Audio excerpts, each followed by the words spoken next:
Hello. Hello, everyone.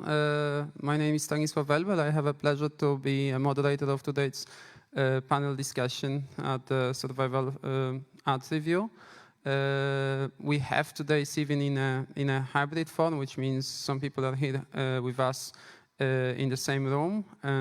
Some participants of the discussion are joining today online, and same with audience. So I'm talking to both audiences. And encouraging people who are watching our event online to be active and to ask questions. You can ask them in a chat on Facebook, and we will bring them to the floor to the discussion and hopefully address them. My role here is to moderate the discussion, ask questions, and also introduce guests. But I heard that there is a good practice here at Survival Forum Dialogu that guests introduce themselves, and also take into consideration people with visually impaired people. So I will start. My name is Stanislaw Welbel. I'm a curator from Austrian Cultural Forum, and today I'm wearing a black jacket and a light blue shirt, and I have a little bit funny looking hair.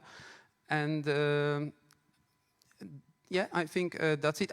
One more important thing, we also should add our pronouns. So I am a white man, and I associate and I go as he. So please, our participants, introduce yourself. Maybe we can start from physical space, and I will give voice to Horacy Muszyński, who is on my right. Maybe on the TV is on the left, but here in space is on the right. Hello, I am Horacy Muszyński. I am a white male, and I have long blonde hair, green eyes, and I dress what I can describe as normcore, white t-shirt and short pants because it's really hot outside. And I am pronounced as he, him. Thank you. Maybe I will introduce an order because I see on the screen from the top. So Maija Rudovska, if you can introduce yourself, please. Hi. Yeah, I'm a white woman with a long blonde hair, wearing glasses, white shirt as well because it's hot. Yeah, and I'm addressed as she, her. Did I forget something? Yeah. But yeah, nice to meet you all. Nice to meet you too. And you just forget about also important thing, just say what you're doing. You are okay, sorry. Yeah, I'm an independent curator. I'm based in Riga in Latvia. Great. Maybe we can jump to Marianna next, please. Yes, sure. My name is Marianna Dobkowska. I'm a curator at Ujazdowski Castle Residencies in Warsaw, Poland. My pronouns are she, her, and I'm wearing glasses. My haircut is like a mullet, and I'm also wearing a white shirt. And yeah, I think I'm passing to Bojana. Thank you. Thank you, Marianna. I am Bojana Panevska. I am based in Amsterdam and work for TransArtists, which is a platform for artists in residencies all around the world. And a part of that, I'm also a freelance writer and researcher. Otherwise, I am wearing a black dress, have a bun, white female pronouns, she, her, and I have a terrible background in my Zoom screen. Thank you. Okay, so after this introductory part, maybe I can sum up. Most of us have a long hair today, so it's a coincidence. Okay, enough with jokes. We will go straight into discussion. I'm really happy to be moderating this panel today, and thank you, Małgorzata, who is not visible today, for inviting us and for inviting me to talk with you. I think the selection of participants, it's really smart, because we have artists, we have practitioners, we have today's discussion people approaching the topic that we will be talking about from a very different perspectives and praxis. I was sending to you some questions that I would like to tackle today, and there was some order, and I would like to invert it today and start from, I was thinking would be my last question, but after some consideration, I thought it's a good start.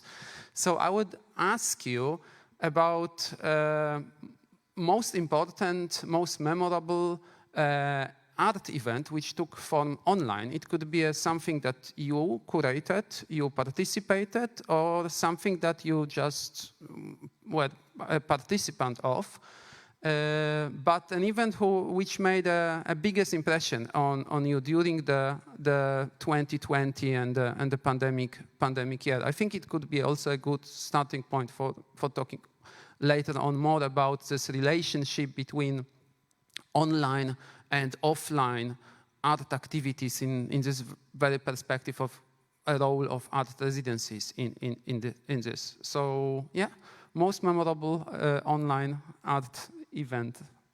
Let's start. We can keep the same order as we were introducing ourselves. Okay, it's speaking. So, to be honest, I went to a couple like online gallery openings and this kind of events which were strictly connected to visual arts. But the thing which struck me the most was actually something connected to video game and to music, which was the Travis Scott live performance in the game called Fortnite. And I was just looking at it not only as a music event, but also as a performance, because it was unique of using the social platform, which is a video game, specifically to present music and to kind of use the existing platforms which are already meant to be as online platforms, to use it into a specific way as a music platform here.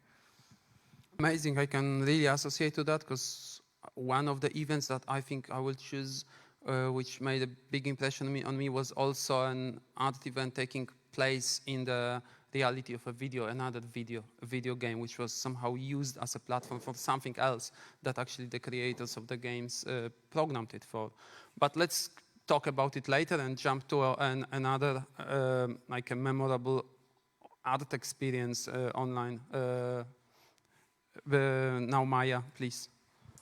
Yeah, actually, it was quite difficult for me to think of something that, you know, was very memorable for me, because I think I've been experiencing this, you know, Zoom fatigue or really like tiredness from all these formats. But I remembered when pandemic started, I saw Alexandra Pirici's this telepathic movement session. And I thought that was really smart and interesting how to approach this online format, basically trying to avoid being online at all. It's like trying to connect to each other without being connected through these devices. And yeah, you can read more about it, you know, on Facebook or elsewhere. It was basically a kind of performative event where you kind of meet at the exact time in different places without connecting to each other through anything. You are just at the same time, you know, in your place, maybe someone else in Amsterdam or somewhere else, and doing the same thing, you know. So I thought that's really interesting, and I'm actually looking also out for something similar, some alternative ways how we can meet or connect, because yeah, I think I'm a bit tired of all this, you know, digital space, whatever else is there, although I myself working a lot with it, yeah, in one or another way. Yeah, I'll pass the board to someone else. And Thank you, and thanks for mentioning already a Zoom fatigue. The reason why I started with asking you about an event that you remember or that you enjoyed or that made an impression on you was actually to, you know, to drift a little bit from this feeling that I think we all might have, being tired of like too much exposure to digital events and so on, and experiencing Zoom fatigue. But I wanted to approach it more like positively, from like more optimistic perspective, and not talking about how tired we are and how difficult these formats are, but actually how they can bring us together and how creative they can be. So yeah, thanks for mentioning that. Marianna? Yes, what I'm actually bringing to the table today is a very special experience that I had during pandemics. And this is also a very memorable digital event, or like series of events. The online and offline seminar, Redirecting East, Empathic Pedagogies, Future Intimacies. And this was a seminar that I have curated together with a few fellows from Empathic Pedagogies Network, which is mostly have members mostly in South America. And I think I will, throughout our conversation, I will be getting back probably to this experience and what I have learned from there. Yeah, it was really fascinating that it was a educational or like self-learning and unlearning process.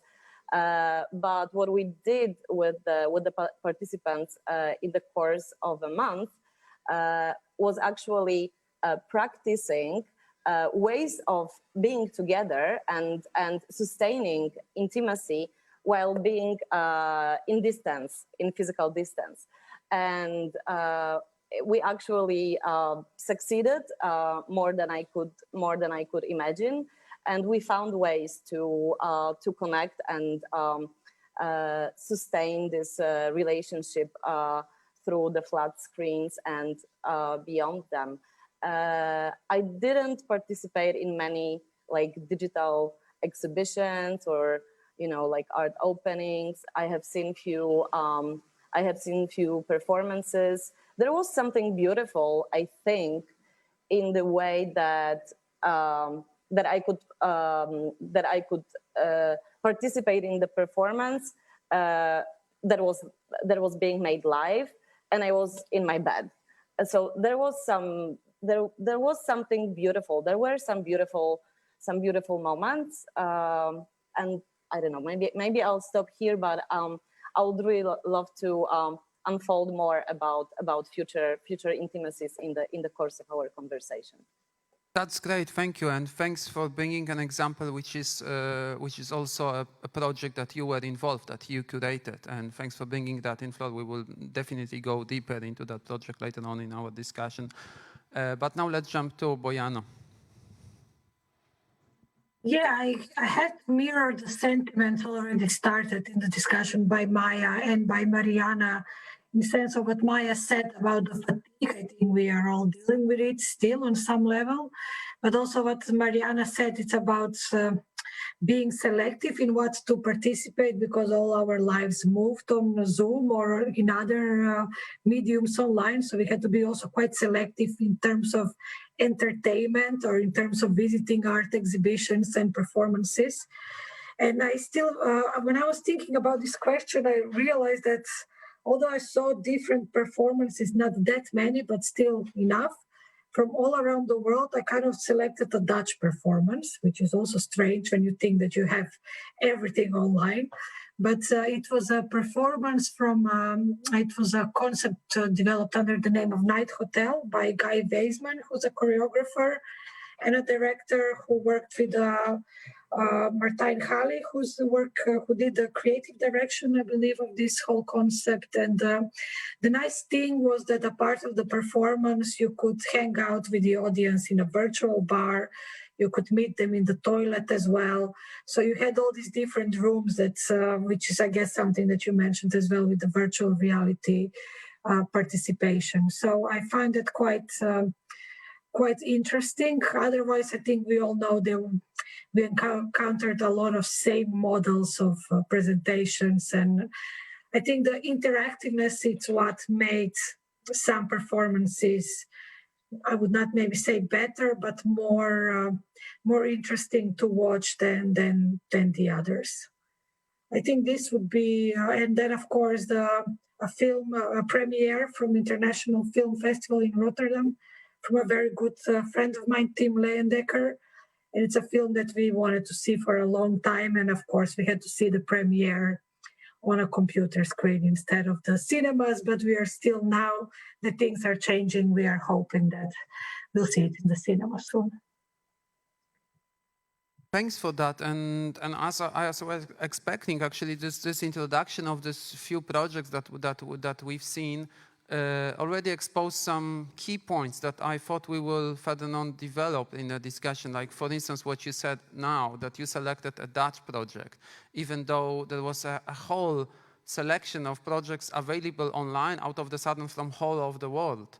And I find it particularly interesting thinking about then the audience questions, who is watching this screen that we're sharing, which is the title of our panel today, and to whom we actually are directing the projects. But let's jump to it a bit later on. And for instance, another question that was in Maija's example, the question of like togetherness and bringing people together in more like intimate way, or what Horacy was saying in an example that crosses this flatness of the screen, that the online event is not only, you know, a flat screen that we're staring in, but something that you also, Bojana, said, that you can, you know, go to the kitchen or to the like virtual toilet or something else with the participants. I also find this flatness of the screen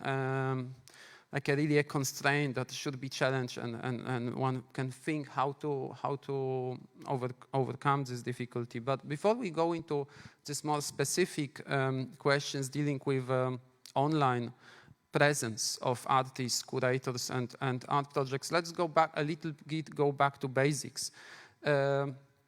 My general question would be both to curators and artists at today's panel, going a little bit back in time. Now we are in like post-pandemic, inter-pandemic, medium pandemic, I don't know, times that are hybrid, like our today's event, that some things are possible, some not. But let's just go back to times when the pandemic hit and the hard lockdown started, and we as art practitioners were challenged to rethink our praxis. And how at this moment art residencies, which the core idea is the artist's mobility, it's networking, it's traveling, how you approach this times at that moment. Let's think about, you know, the first impressions and the first steps you did in reshaping programs. And in the first steps, I'm not talking about practicalities, because this was more of a topic of discussion yesterday, you know, like kind of daily mundane problems of like crossing the border and things like that. I'm thinking more about the steps continuing the mission of institutions, our projects, art praxis, and thinking about moving it or adjusting to the new reality. Maybe That's great. I was thinking about actually kind of looking at you on this small screen. So great, thanks. I have to tell you that, like, looking back, I'm so like, I don't know, we had such a good intuition, like so quickly.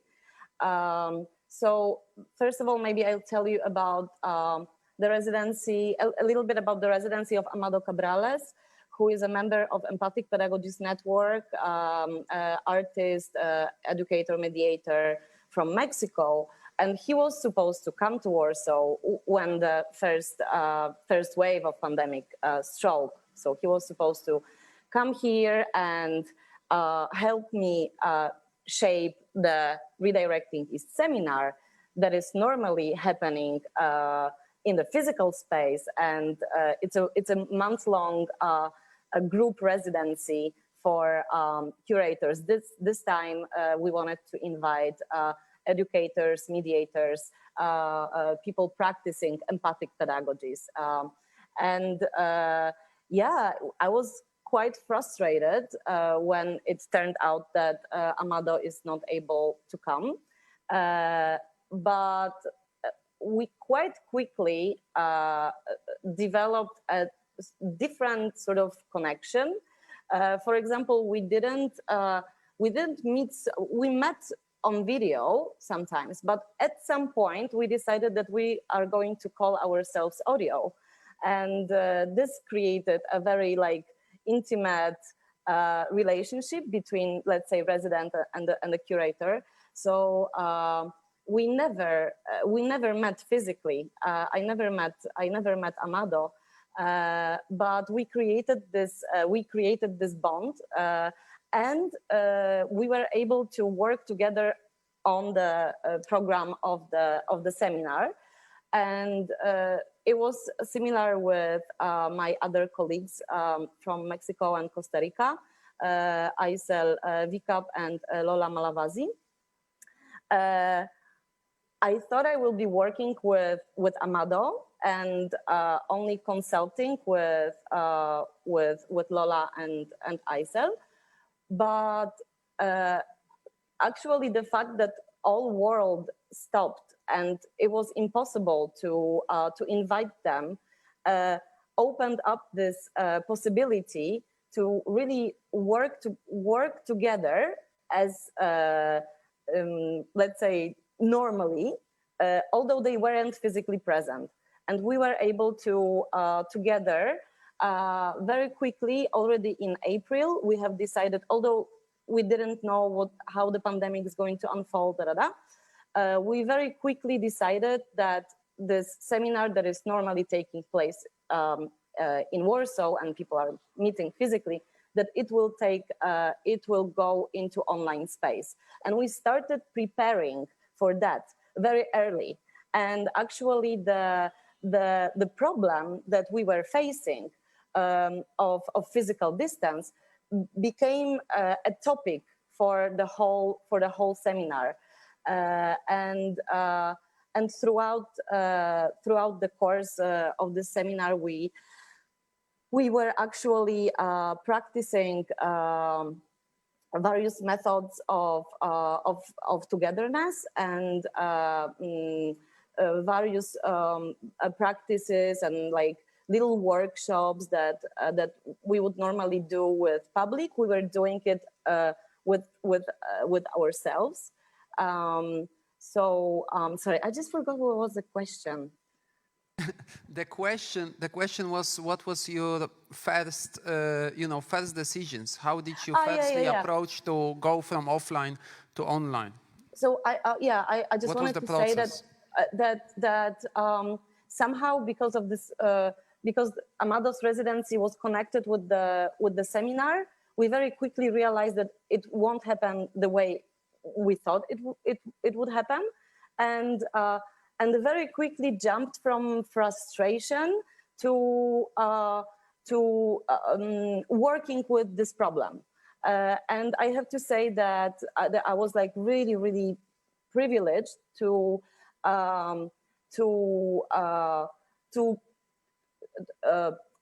try to find solutions very quickly before I got very tired of the online space. So it became kind of natural, and we had some time to prepare for the seminar and come to terms with the situation, and then look for solutions during this group residency. Thank you for that. My question was also aiming, to address that there was, I think, structural difference, at least in my practice, in this first attempts of moving programming online and then staying in online realm a bit longer as the second, third lockdown was continuing.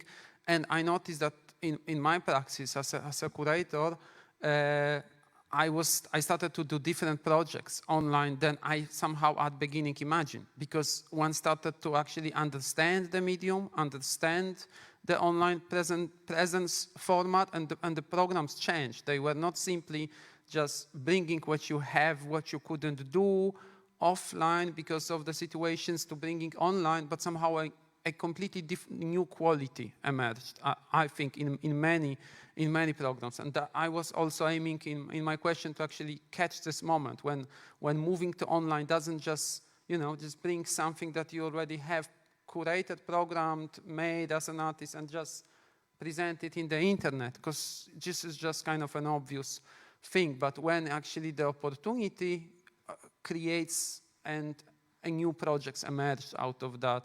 Maybe Bojana, you can try to address that from a little bit broader perspective, from like perspective of trans artists and looking more, in a bigger context. Yeah, I have to say already in the beginning. So if we rewind somewhere, and somehow in my head, March of 2020 is the beginning of the lockdown, or at least that's when it began here. And I still can recall I was in Istanbul, it was my last trip, and already then it was a bit dubious, should we travel or not? But I was like, yeah, come on, it's totally fine. We are going, we went there for a presentation.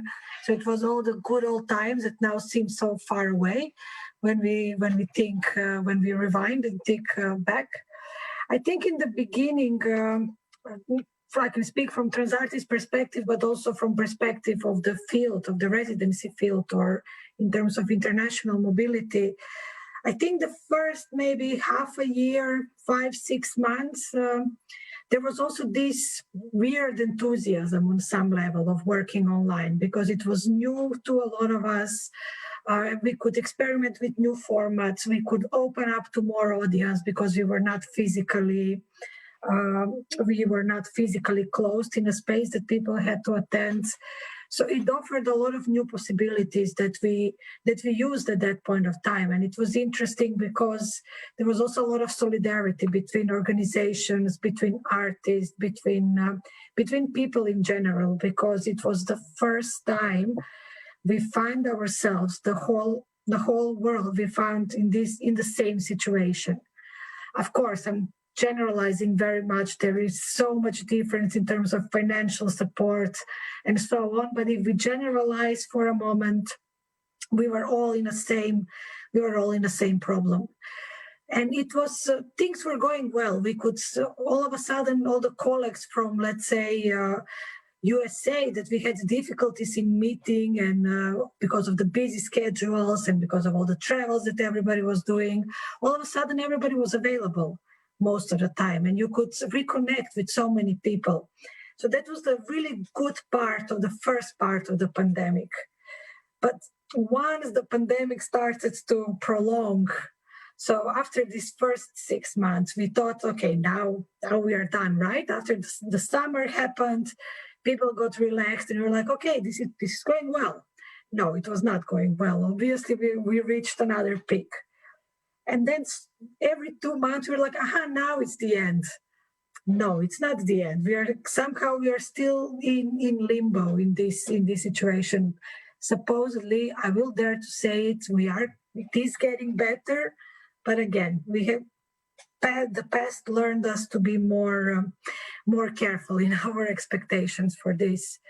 So what we see now is it's this weariness from these experiences. I think we all, most of us, and the field, I can speak again for the field, most reached the tipping point of using the online medium. And I think people really now are wanting more physical presence, are wanting more, maybe not to say to go back to the old life and old ways, but at least to some kind of normality of choice. I think it's important to say here, because we didn't have any choice in this whole period. We had to do it online.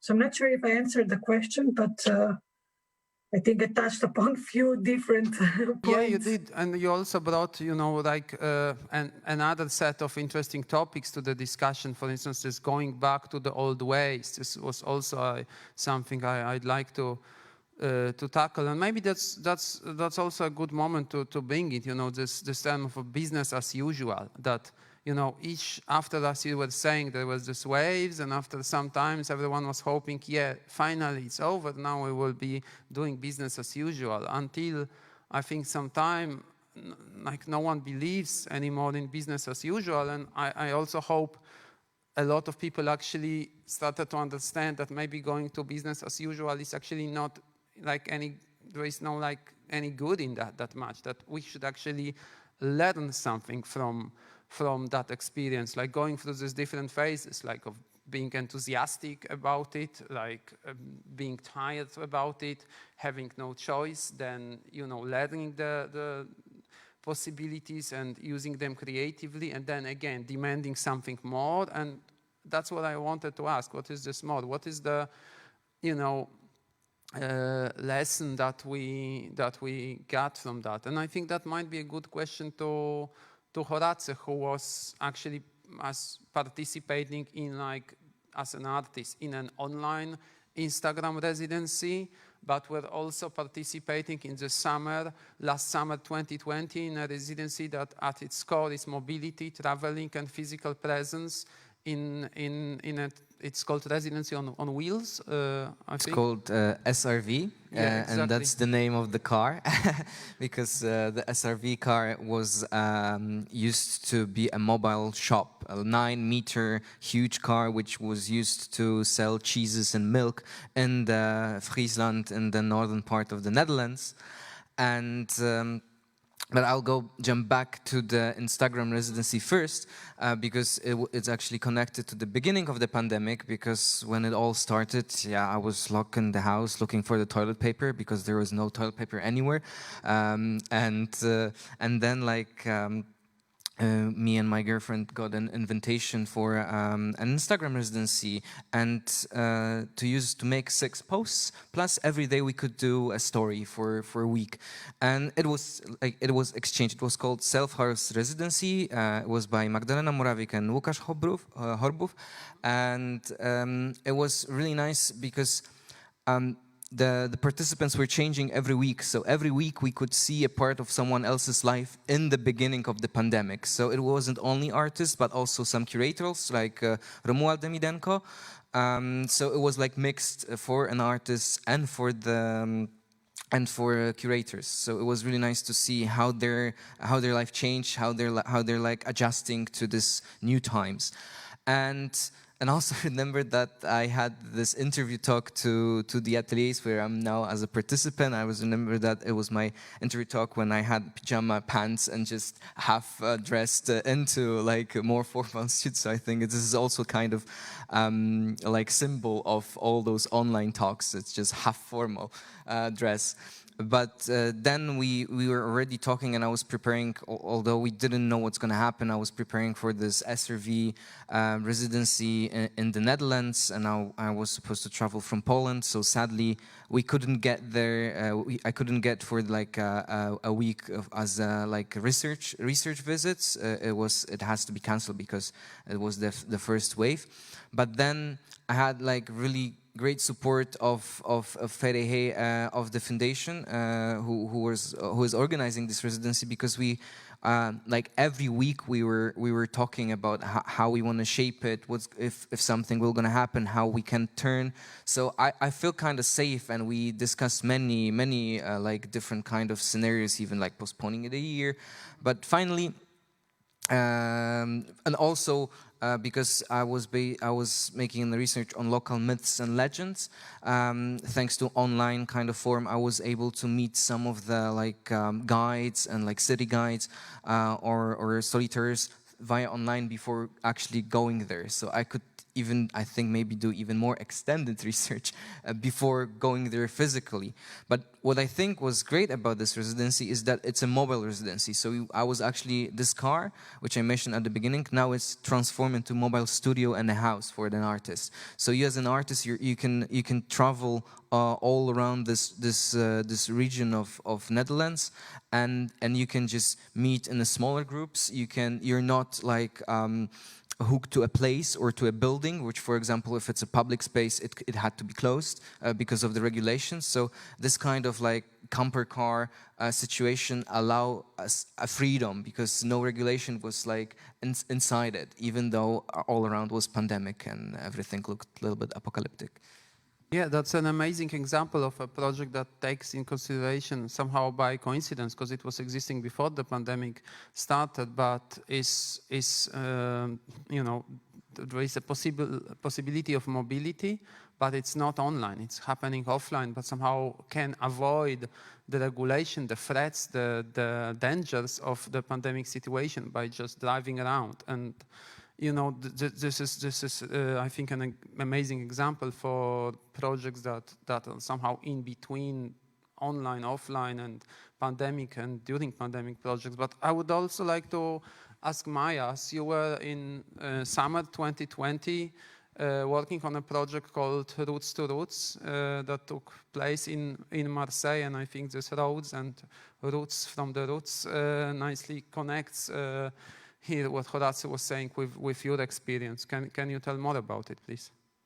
Yes, that wasn't really a residency structure I was working on, but actually, yeah, before maybe telling more about the project, I wanted also to comment a bit on the residencies and their structures, since I've done many residencies myself, and I was also working 3 years as a residency expert for the Nordic Culture Point.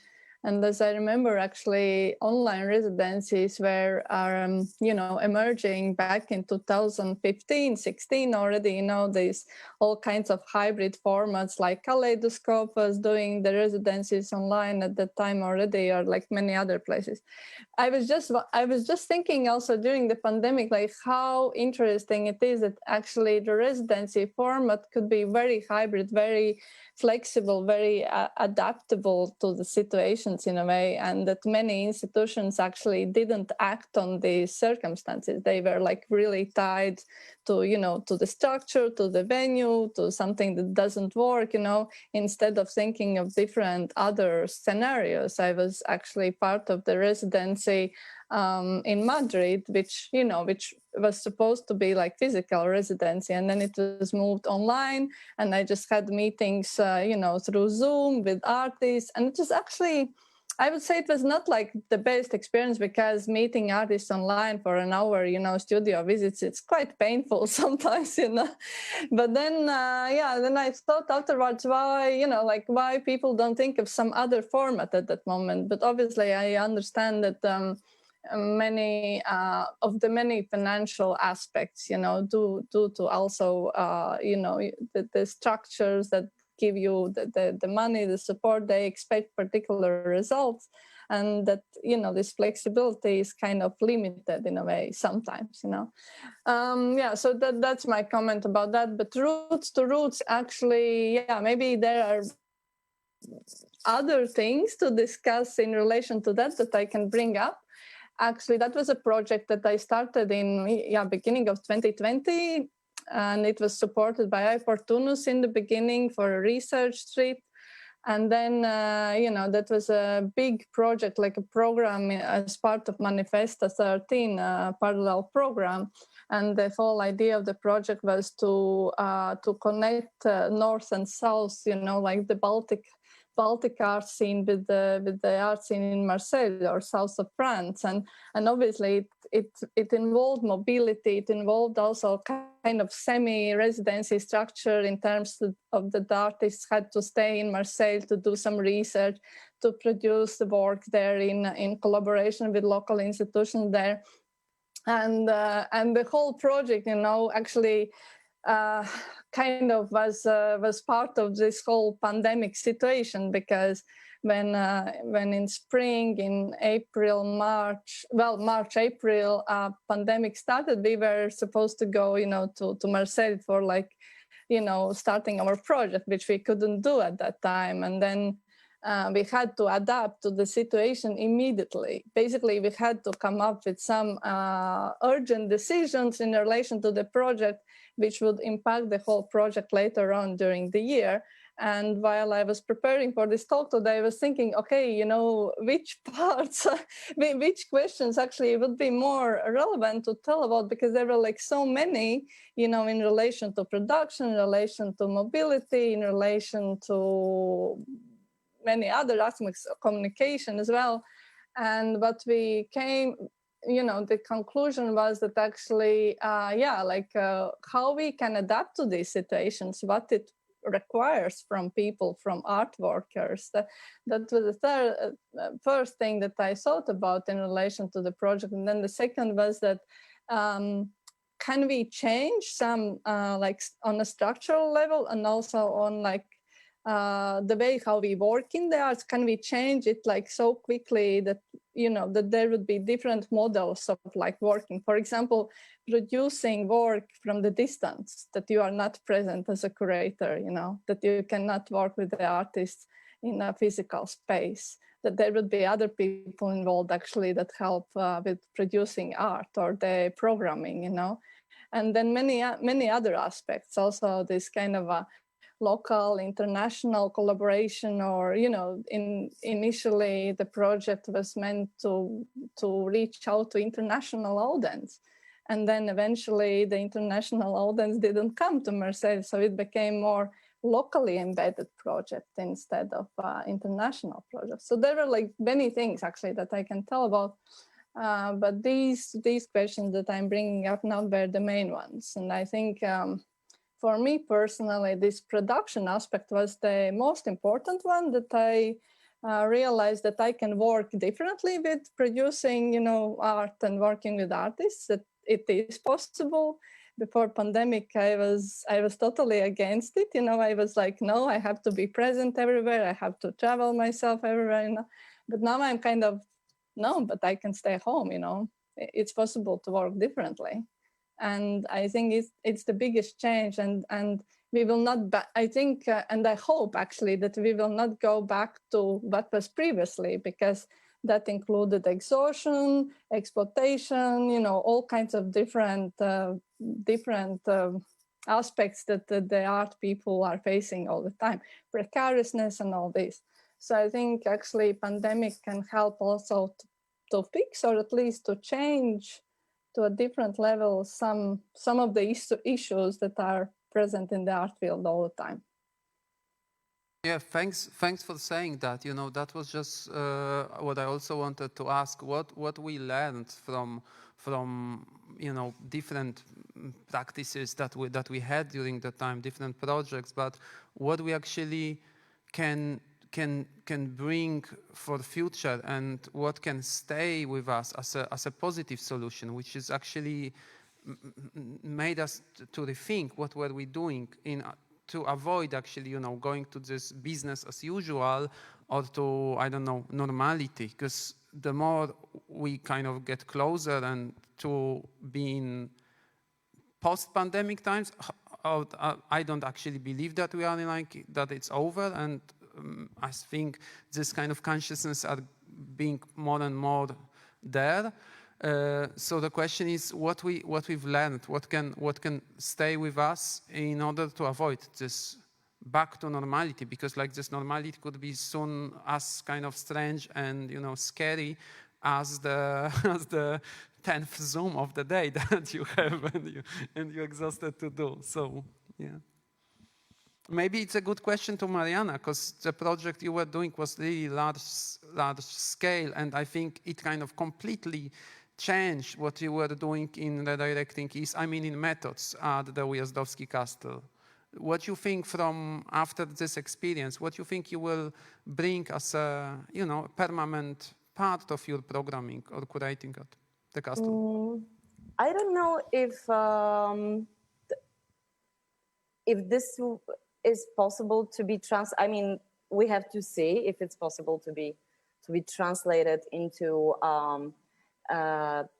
future activities, but perhaps it's a result of a constellation of people that were part of Redirecting East Future Intimacies seminar.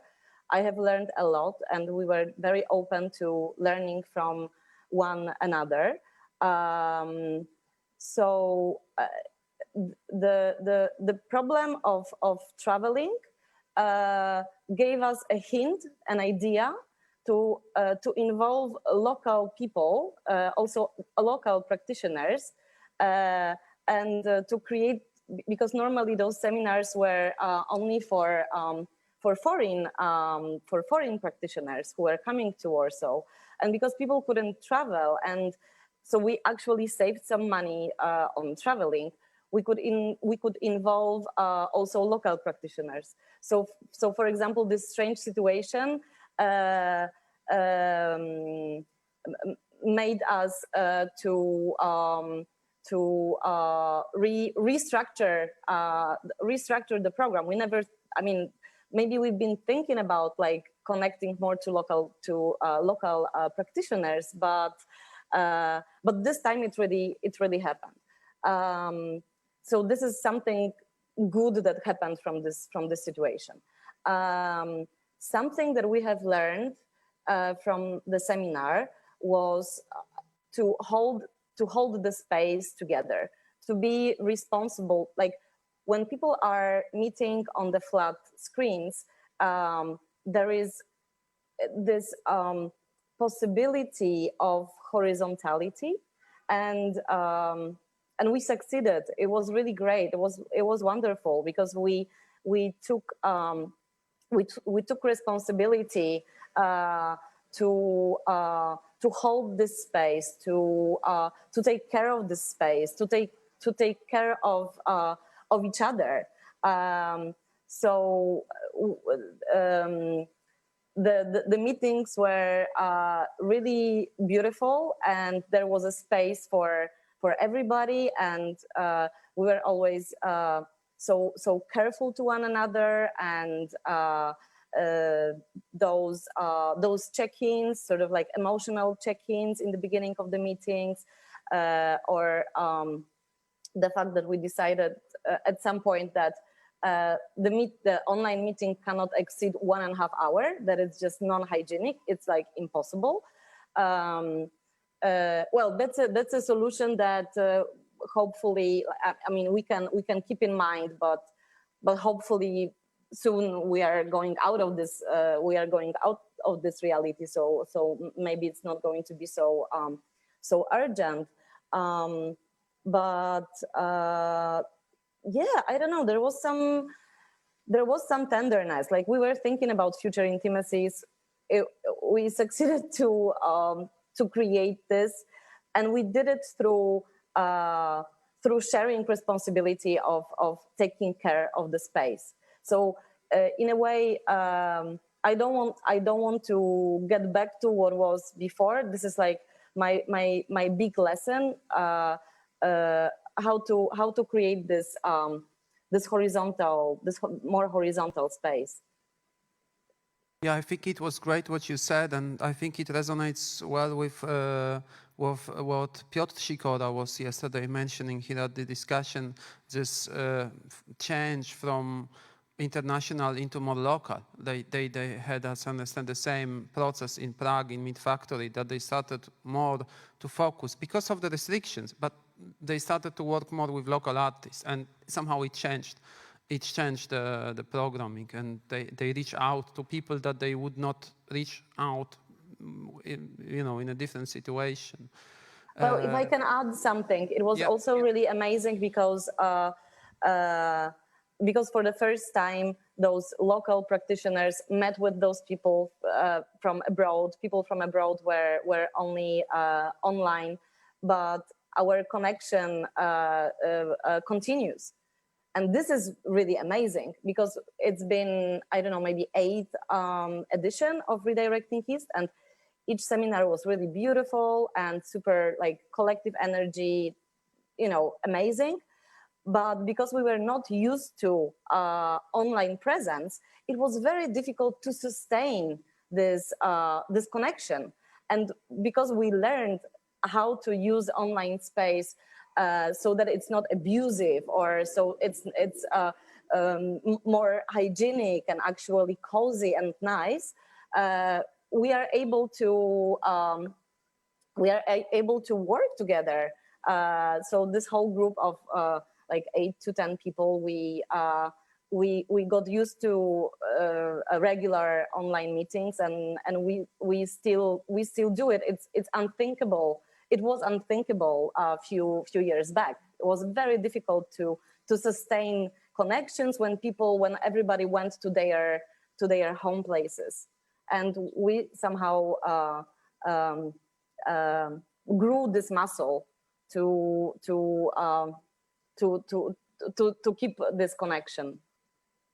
Yeah, that's amazing, and that resonates with what I also wanted to discuss and ask you more on, you know, new possibilities of different networking possibilities and different connections that emerge out of situation.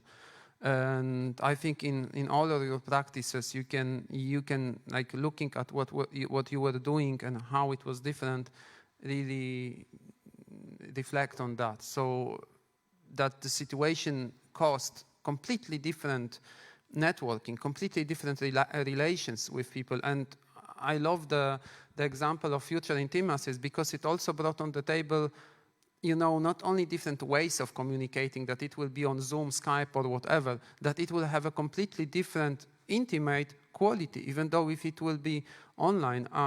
If I can jump on and give one example, I was taking part through all of these lockdowns in a program that was organized by my dear friend and artist Daniel Tegeder, who is based in New York, and she very soon, already in March, she created at her home almost like a broadcasting studio every second week called Pandemic Salon, where she was inviting artists, musicians, friends, whoever wanted to join to just spend time together.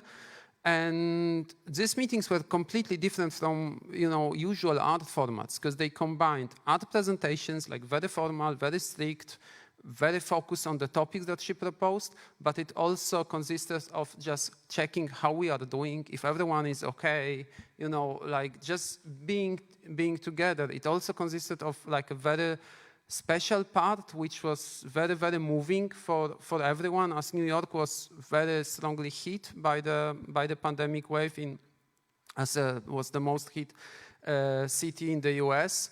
So pretty everyone there during the meetings at the beginning, most of the people, they were New Yorkers, knew someone, neighbor, family member, friend who died, who passed away because of COVID.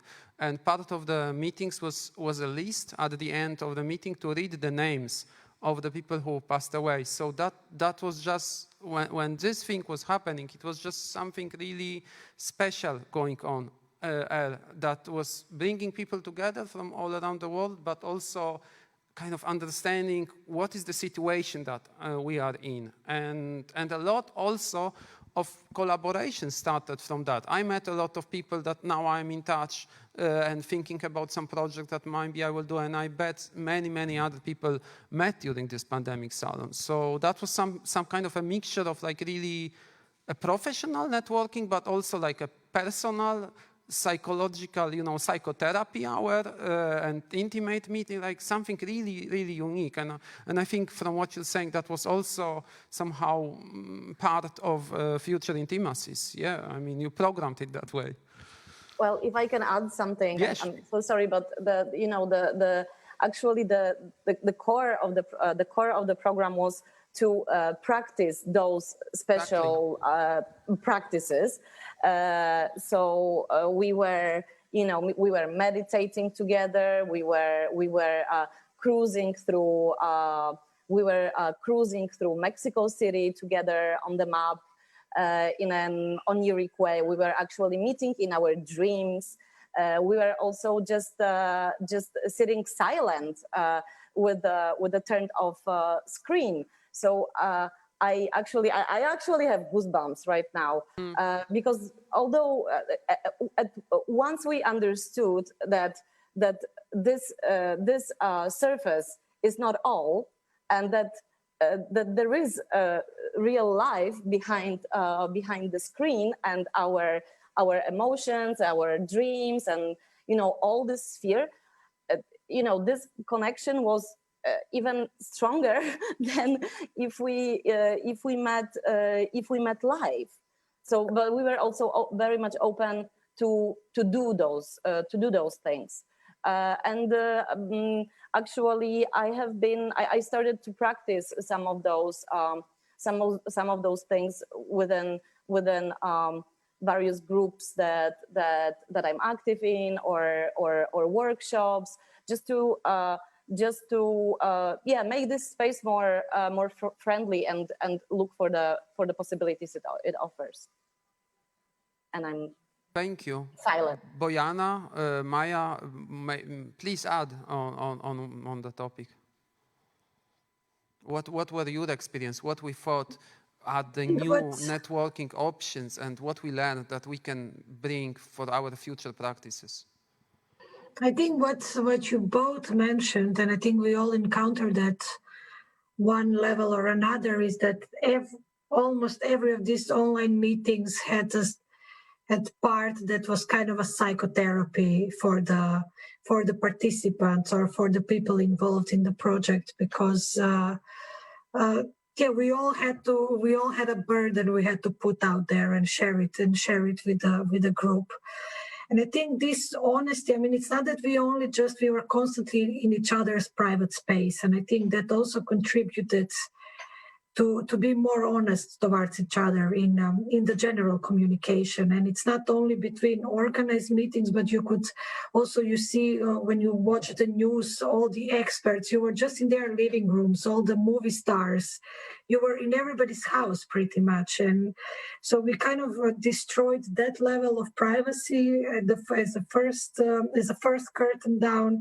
And then the second curtain down was the communication. And I hope in the future we will continue communicating a bit more honestly towards how the work is structured. What Maija mentioned, we all know that in the cultural art world there is a lot of precariousness, there is a lot of things that need to be changed. And it's in the art, it's in the cultural world, but I think it's very easy to reflect that in any aspect of society, pretty much.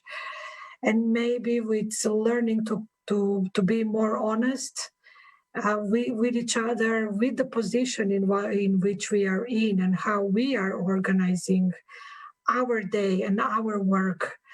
Maybe there is something in it that we could work on in the future.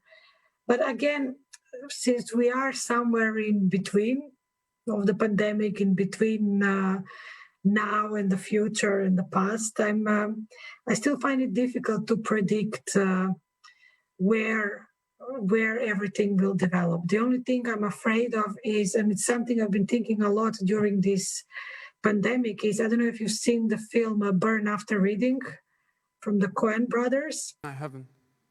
So now I will give you a spoiler, but it's a definitely nice film to see. But it's about, if you see any film from the Coen brothers, it's all about these complicated situations that happen, and then things start to resolve somehow by the end of the film. But in this film, the ending, literally the ending scene, so I'm sorry about this, is that there was a lot of miscommunication between the CIA officers and the other people involved, so it was a total chaos.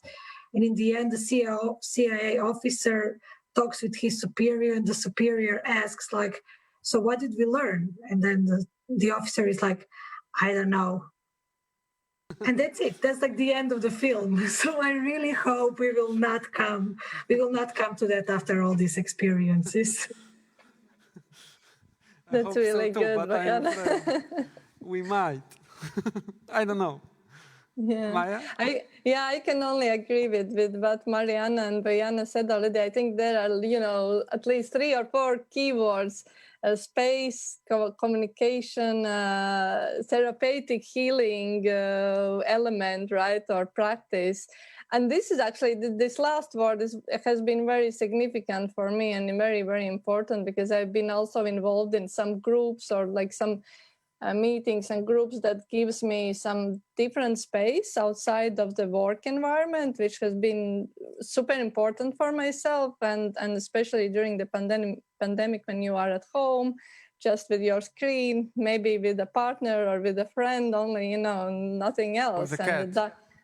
Or the cat or the dog or some other animal, some other creature. And then the dark months of the north that we have, And then what I have learned actually for myself, it's been important that there is some regularity that I can actually meet and expect, and that gives me this space where I can, but whatever I need to do, I do something else maybe, and it's been particularly art therapy that I did and I was involved in.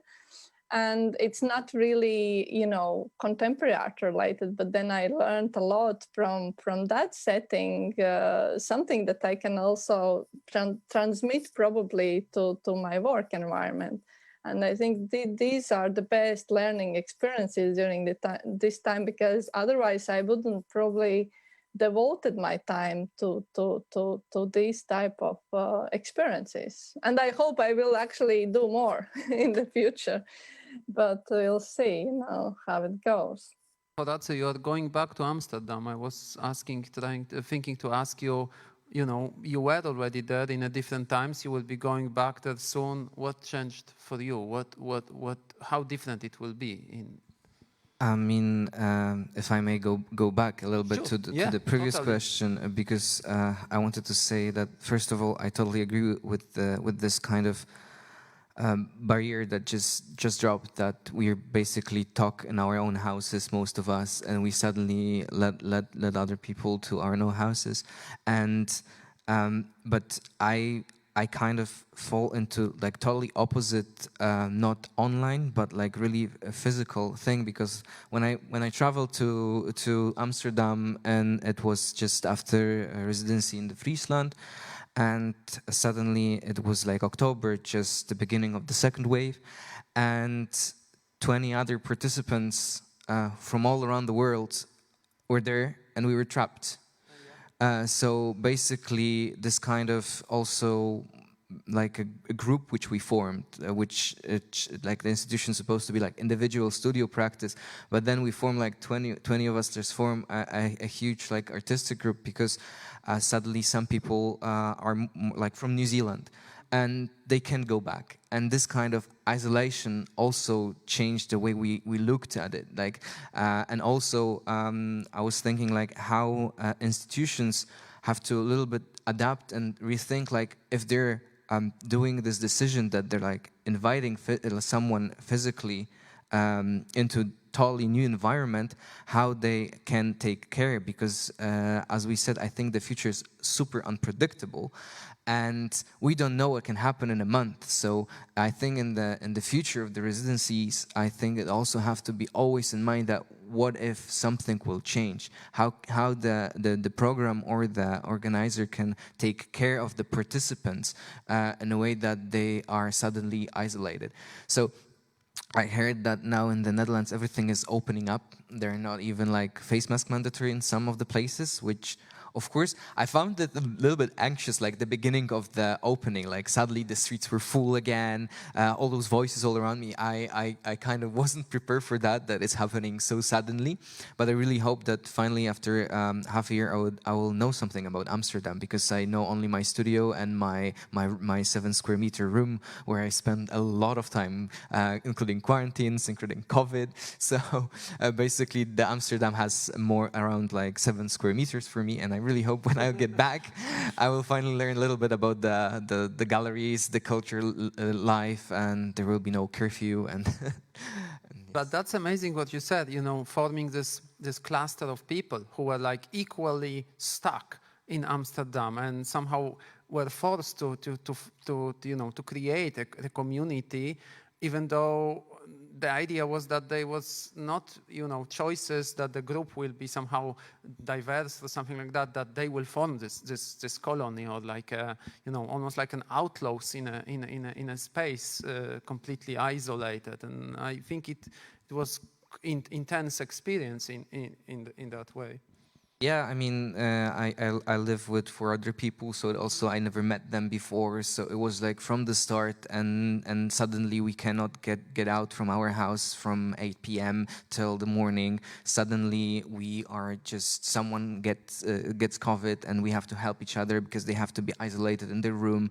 And yet it wasn't like, it was really something amazing that it happened, that we were really supporting each other, and because the institution wasn't prepared at all that suddenly there are like 20 people from all around the world, and yeah, we had only mostly each other. So as you said, we were like kind of outlaws in the studio, especially like sometimes hiding in the night so we can work in the night in the studios, because officially we couldn't.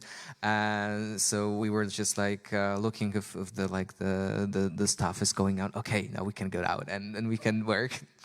Yeah, but it's an experience that the institution which are hosting residencies could take enormous important lessons, because one suddenly understand that people you invite are like all individuals, or like with this or another also mental situation, and like a mental condition is a kind of an invisible to curators, or like a mental condition of an artist or a curator is invisible to each other. So like this moment that we realized, because it was so intense, either online or offline, that this became a factor in our relationships.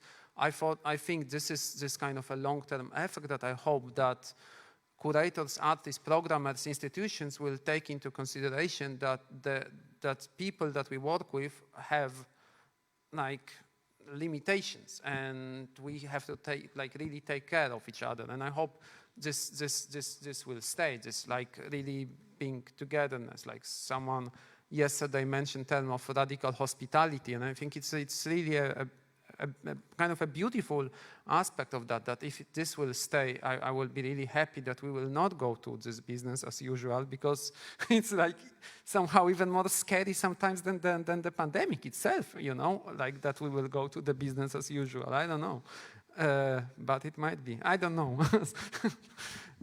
But we were talking now a lot about our relations between artists, curators, programmers, art producers, and relations between all us. But I also wanted to bring the relations with the outer world, with like people who observe what we are doing as curators or artists, and the audience that we might encounter online. And this is also a completely different topic, because then we don't know to whom we are talking. I, for instance, don't know how many people watch this conversation now online. Hello, everyone on Facebook who is watching, pleased to meet you, really. But I don't know if there is someone, maybe no one is watching it at that moment, like this somehow brings completely different experience of being online as a, as a moderator, as a participant of discussion, as an artist, as a producer, as a whoever. So I wanted to ask you, from your experience, how is it like, how the relations with the audience, with the public, changed for you in that times? I mean, it changed really a lot, because I can totally relate with this, that I'm talking to the camera and I don't know who is on the other side. But one of my first investments in the pandemic was just a professional studio mic, just so like hoping that it will open up like more and more of the conversations. But I was, and I think in March I was invited by Art Transparent. I had an exhibition here, and we had those 2 talks, and I think what we also, and how, for example, elders are totally excluded from this kind of conversation and this kind of talks, and this is also like how we could adapt and involve them in the conversation, but also it's the thing that not only we are here live, but we're gonna be here recorded, so anyone can go back to this conversation, which is also a nice aspect that, an interesting aspect that sometimes I was recording some talks and I said, oh, I'm gonna watch them later. So and then I was watching them.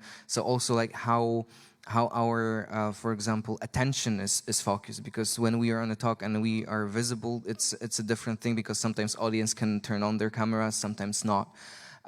So yeah, I think it's also about like this getting the attention and how the screen actually, because I'm like, after listening for an hour or two of the talk, my mind is shutting off. So I totally, that's why I mentioned the Travis Scott concert, because I think this kind of interactivity, or like, for example, not only scanning the exhibition space and people can just everyone individually go into it, but like they're like ghosts walking through, and every ghost, you know, it's some other person. Or now like there's I think I even wrote it down, like in the Ender Gallery in Canada, there's like Minecraft residencies, so which is happening slowly right now, that they're using existing source to actually, so the viewer or the person who is from the like can also participate or walk through it and see other people, because I think this is what we miss the most, is just this kind of feeling of being together in some space as an audience. Yeah, it's like a little bit this experience. I don't know if you know, this video game was on a PlayStation 2, I think. It's called The Journey. It's one of groundbreaking video games, because it brought a concept that you play it online. You can play it online with other people joining from all over the world, but their avatars, you cannot speak with them. You can only interact. The aim of the game is to run to like a mountain that you see on the horizon, and you don't know why, but you somehow to run there, and you encounter other people who run there, and you can run together, and that's it. That's the whole game. And you can either split or run together or not, but you see how many people are there. Sometimes people stop running to the mountain and just hang out in this digital environment, because it's really beautiful. I recommend to use this experience, because this somehow brings this togetherness in a digital world, as you said, as this ghost being in the scanned exhibitions, which sometimes look quite like desolated, empty, even creepy, when those exhibitions are scanned and are kind of dead and perfectly clean for the digital scanning. I mean, like, and with the perfectly clean, I can disagree, because I see a lot of exhibition spaces, and I'm thinking, why the fire extinguisher is there, like in the virtual environment, or the exit sign, because we can just press escape to get out. Like, why we are? Yeah, so. Yeah, like you know, to keep it real, maybe. But what are your experiences with interaction with the audience during the online phase? I don't know if one can say online phase, about like during these times that we moved so heavily from offline to digital presence. Maybe I will start. Sure.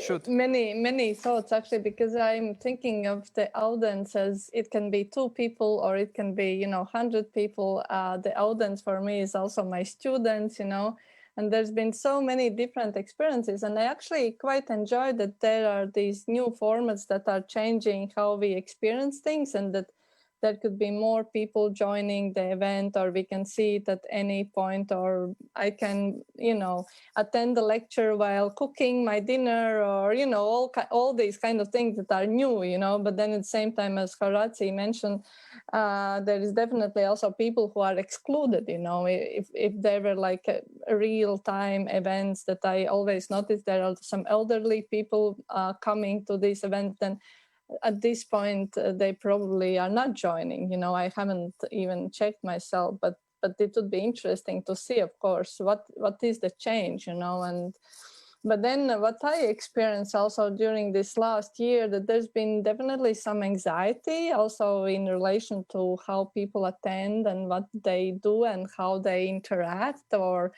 or there's been all kinds of things. For example, with students, I have experienced that that they just listen, and then afterwards they were not satisfied with something, but then they don't say it, or there are like all kinds of different situations that are completely new, I think, to what we are going through at the moment. I don't know even how to comment on it, because I think we just have to deal with it at some point and just kind of delve into this experience, and see, what it brings in a way, because I think, we are just in a new world in a way at some point in this time. Yeah, what you mentioned, and I think it's also crucial to to be aware and to realize the kind of, on the one hand, new possibilities, but on the other hand, also threats. What Horacy said about actually limitations that make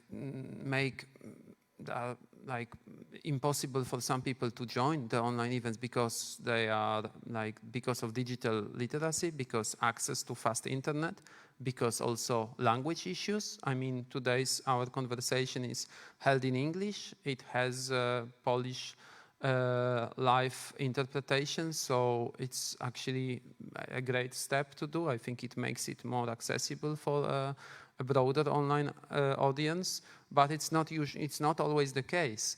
And since I think many institutions and many art producers realize that this shifting to online, it's a possibility to reach out, international audiences, and to go out from being local, to have out of the sudden the big internet exposure, and to have a audience from anywhere joining the Zoom and seeing the screen that we're sharing, created that a lot of group of people out of a sudden became kind of completely excluded from what's going on. And besides of course then language, access to fast internet, access to good computer good enough, access to to be able to install all of these applications, but also actually to have a space in an apartment that you can sit for an hour undisturbed. It's also something that we have to be aware of, because exactly. Going somewhere to the space, offered a safe space in a gallery where you don't have children behind you or some other things around you or something like that, actually. Precisely. So what are your thoughts and experiences on that? I think also one thing that we should also mention is we touched upon it from a different angle about privacy and what actually all this online communication brings to our privacy. Mm-hmm. So when we talk about access to internet, access to application, maybe generational differences, I think also the choice whether you will participate or not has not always been easy, because for example, you can't, you can say, no, I'm not going to download Zoom or Microsoft Teams or Skype, like you have people that chose not to do that. But then the pandemic, it's even worse experience than what already is. You're even more secluded pretty much from anything. But we were so rushed into this online life and trying to continue our lives normally, but again, putting everything through the screen, that I'm still looking forward to read more about what's going to come out for our privacy after all of this. And what about people who don't want to be part of this? And what about people who do not want to use social media at all? And why now they are all thrown into the arena with the rest? And what are the consequences from all of this? Because you mentioned we don't know how many people are currently watching us, but as the saying goes, we are online. Somebody has to watch us somewhere in this ether of being online, right? If we approach it from that perspective. So I think I find that also an interesting question. I don't have an answer to it. It's more of an observation of what the consequences will be from all of this communication. Yeah, it's a crucial what you said about consequences, and Horacy mentioned it a little bit, saying what happens when also a lot of like our today's discussions or things are being recorded and they stay, or art events or things going online, seminars and workshops, things are being recorded and they stay forever in the internet. You know, for many people, when you know it's recorded, gonna stay in internet, you kind of watch your language. You know, you might not say everything you think, knowing that it will stay forever, or because it might cause personally harm to you. You know, like living in a different political conditions, having limitations of like being representatives of like public art institutions, public sector in art. If you say things that stay online altogether, it creates kind of completely different situation when you are in a workshop group with people you know in a seminar and you share your political thoughts, you know, in a group. It's kind of completely different thing. And actually the consequences of a lot of art events, meetings could be that like we are even more exposed than we are through our activity in social media, right? And it's a problematic thing. I just wanted to say about the situation about being on always like scanned is, for example, like some of my friends got their exhibition cancelled because they were supporting the Palestine on their social media, on their Facebook or Instagram, and suddenly some institutions they canceled their exhibitions for, of course, they didn't say the proper reason, but so yeah, those situations, like what we were saying, what's happening, it's all online all the time. So we don't know actually who's watching, what's he gonna do, and that's kind of scary. But yeah. Yeah, I think it's totally, you know, also relevant in our current political climate in Poland, or even in broader Europe, with like nationalistic tendencies on the rise everywhere. That, you know, when you think about, and I've seen such events also actually initiated by many artists, like an online protest with solidarity, or like, and this is somehow really can have a really difficult consequences, because like the idea of the protest is that's a group of people somewhere, but in this group you are more or less anonymous if you are not a speaker or an initiator of that, and the group has a power, a group of people has a power to do. When online we are all like just a data stream, individual profiled data stream, we are not a group anymore. And I think this is something, maybe it's a kind of completely different topic, but I think one have to have it like in the back of the head to know the reality on the ground online where we are operating. I think it's a good moment, maybe just realizing these differences between online and offline, and to whom we are speaking, who our audience is, who is people watching what we are saying and doing online as artists, curators, art practitioners, art producers. You know, reflecting on the title of today's panel, sharing my screen, can everyone see? So I'm asking myself, I'm sharing my screen and can everyone see it? Like, who is the everyone and to whom I share it? So in order to find out a little bit more, maybe it's like a good time to open the floor for questions from the audience, both offline and online.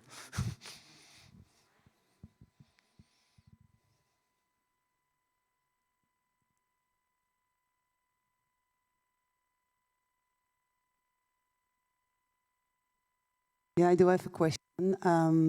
Just a second, I will make sure that people hear. Do you hear the question? Okay, thanks. I will introduce myself briefly. I'm from the Netherlands. I think Start again. You please. have to keep on talking and then the mic. Well, anyway, my question is about of the artists, about who supported the Palestine. I understand that you maybe cannot speak openly about maybe you can at least tell some more about this issue. I mean, because I didn't consult with them if I can talk about that publicly, so I don't know if I can say like the exact examples, but basically it was just like they had some established, for example, like exhibition. Some of them were in the United States. And after the whole thing which happened in Palestine, and they were like strongly supporting them on the Instagram, they got like like letters from the institution that due to their like political views, they can't.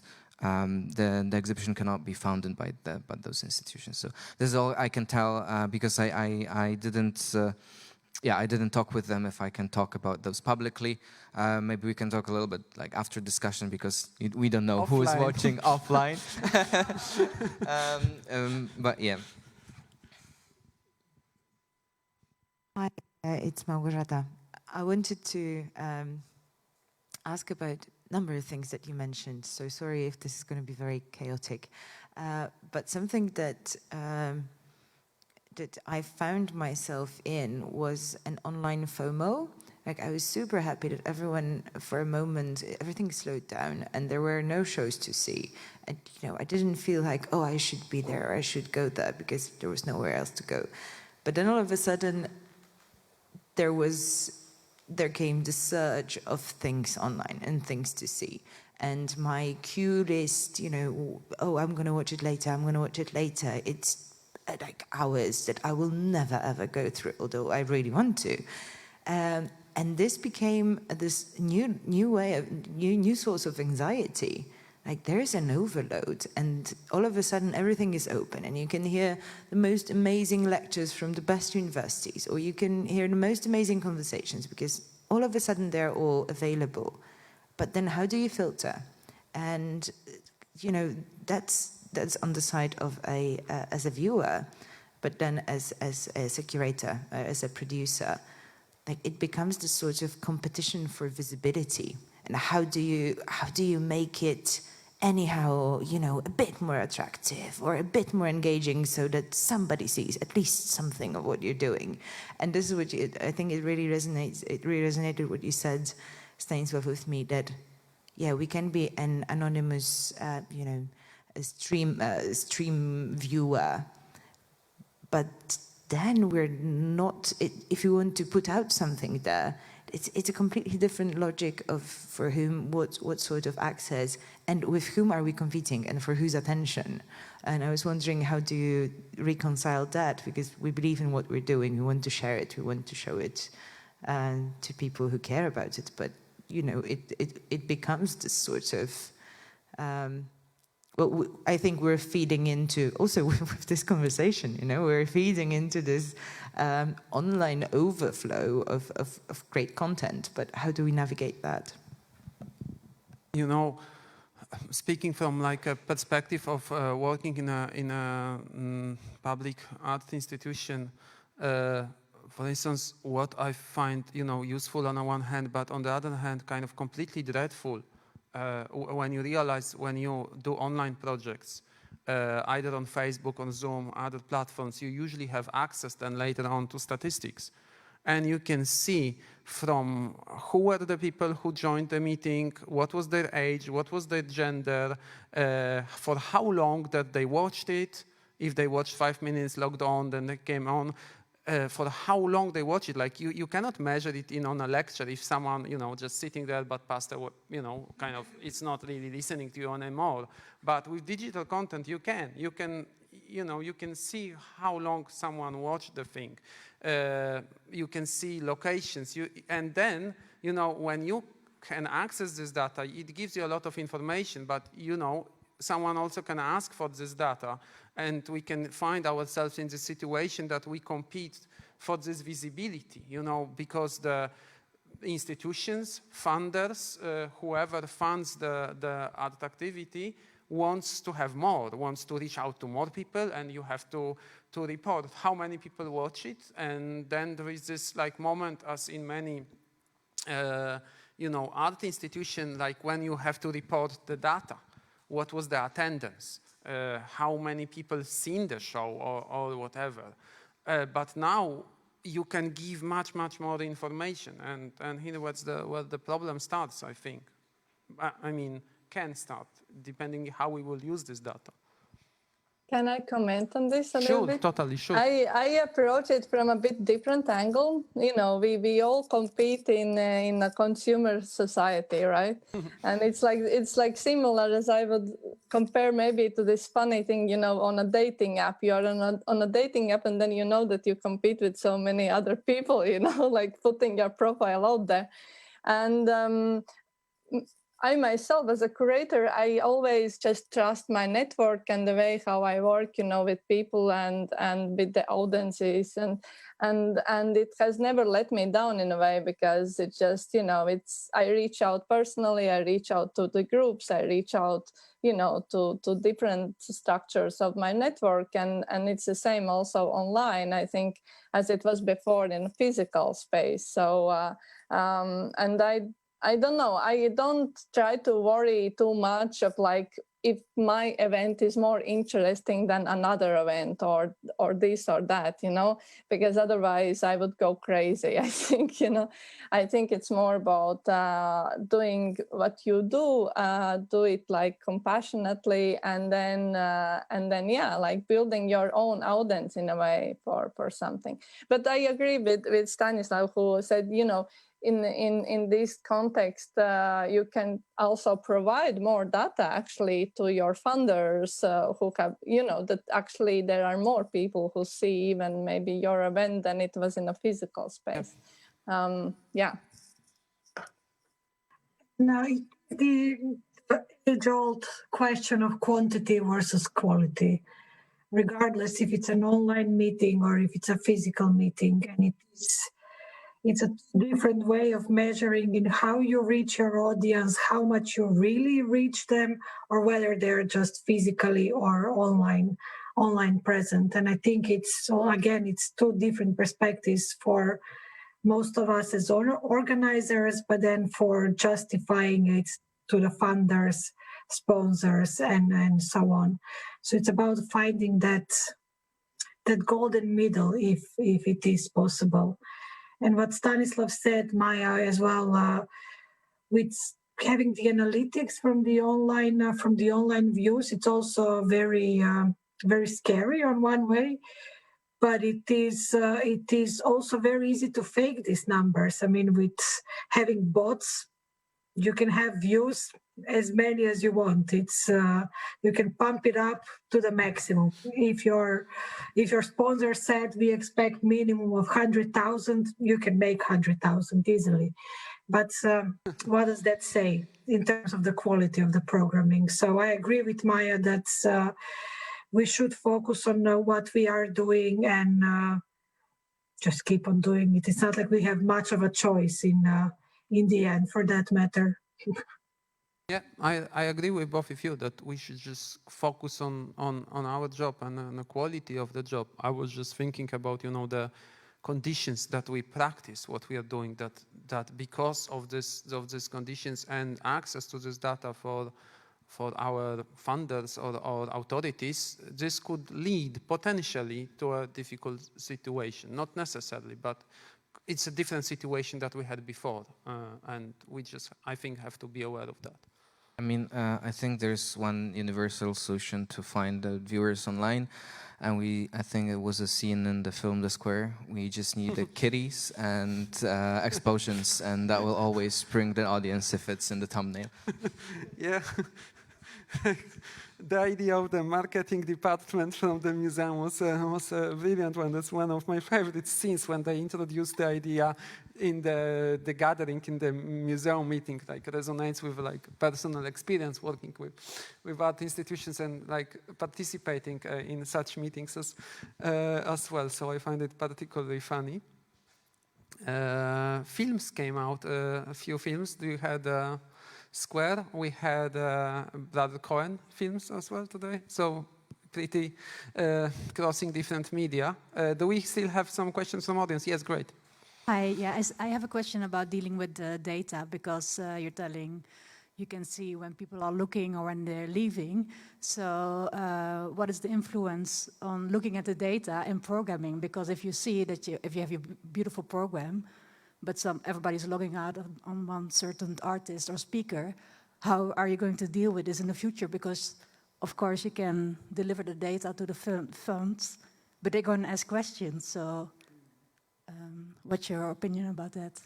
I think this data that you have, how long someone participated in something, or how long someone watched a movie that you post online, or a documentation of a project, or whatever it is, it's the most, like, one of the most difficult ones, because, you know, like, you cannot measure, like, how is one watching something. If one watches something and engages in that, or watches something and understands it, or like watching something and not looking at it, you cannot really measure it. So, but this data is somehow high in demand, because it comes from mostly, you know, like marketing solutions and advertisement, when you want to have a certain visibility. So if people watched, whether they liked it or not, but they've seen a brand, for instance, of some company, that advertisement, for the people who commissioned this, it's a crucial data. And I find it always problematic when solutions from, like, the sphere of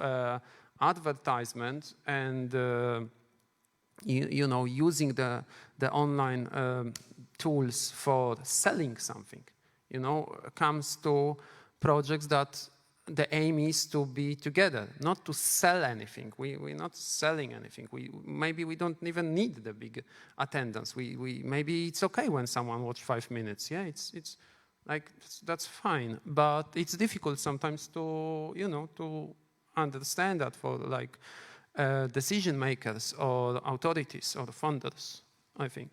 I just wanted to add that sadly we are selling something, because I think in the middle of the talk, in the beginning, there will be a commercial when it's recorded, sadly, and then all those data goes to those companies. So it's like, we personally, like here, we are not doing advertisement of anything commercially, but everything is like taken over by the commercials. So even if we don't want to sell it, suddenly there will be now some kind of commercial between our talk. Yeah, so what you're saying, if our discussion will go viral, if people will love it, what we were saying, and out of a sudden millions of people will watch it, we'll be approached by YouTube or whoever who would like to put advertisement in that and, you know, ride on this viral content that we produced. That's a deadly thought. Wow.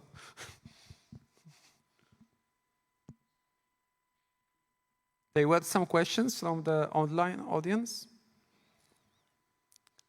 So I think if you have some other questions or not, I think it's a good time to wrap up. Thank you from the bottom of my heart for this discussion. It was a first hybrid event that I took part and moderated. Me too. And I enjoyed a lot. I hope we will see with participants Maija, Marianna, and Bojana, who we were seeing today with Horacy on the screen. We will meet in person. I'm looking forward for that meeting. And thank you, everyone. And thank Małgorzata and Karolina for the invitation. Thank you. Thank you very much. Thank you. Goodbye. Now will be this awkward moment when we will somehow we have to disappear. wave. We don't know. Do you still see us or not?